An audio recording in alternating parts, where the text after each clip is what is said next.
সুযোগটা যদি আমাকে না করে দিতেন, ছবিটাই করতে পারতাম না। বরবাদে ওনার সঙ্গে কাজ করছি বলে নিজেকে ভাগ্যবতী মনে হয়, তো অবশ্যই নিজেকে ফরচুনেট বলে মনে হয় আমি আবার ওনার সঙ্গে কাজ করার সুযোগটা পেয়েছি। উনি শান্তশিষ্ট একটা মানুষ বলে আমার মনে হয়। তাদেরকে একটাই কথা বলতে চাই, খুব ভালো। বেশি। কেন বেশি? কারণ প্রিয়তমার সময় দর্শক জানতো না যে আমি কি পারবো বা কতটা পারবো। তো তখন দর্শকের এক ধরনের এক্সপেকটেশন ছিল, কিন্তু প্রিয়তমার পরে আমার মনে হয় কোথাও গিয়ে দর্শকের এক্সপেকটেশন অনেকটা বেড়ে গেছে।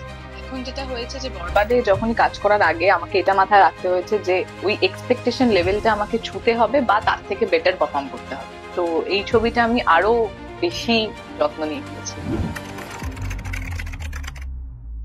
course মনে হয়, শুধুমাত্র তাই নয় যে আমি বরবাদে ওনার সঙ্গে কাজ করছি বলে নিজেকে ভাগ্যবতী মনে হয়, সেরকমটা নয়। আমি আমার প্রথম ডেবিউ ওনার সঙ্গে করেছি, তার জন্যই আমি নিজেকে খুব ফরচুনেট বলে মনে করি।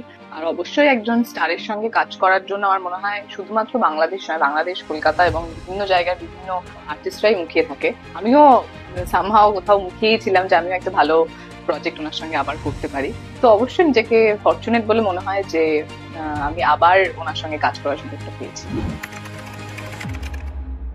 অনেকটাই আবেগী করে আমাকে অ্যাকচুয়ালি, কারণ বাংলাদেশের মানুষ আমাকে অনেক অনেক অনেক ভালোবাসা দিয়েছে, যেটা আমার কাছে অ্যাকচুয়ালি আনএক্সপেক্টেড ছিল। বাংলাদেশের মানুষ অ্যাকচুয়ালি আমাকে চিনেইছে হয়তো যদি না মনে করতেন যে প্রিয়তমার মতন একটা ছবিতে আমি অংশ হতে পারি, বা এই সুযোগটা যদি আমাকে না করে দিতেন তাহলে হয়তো আমি ছবিটাই করতে পারতাম না।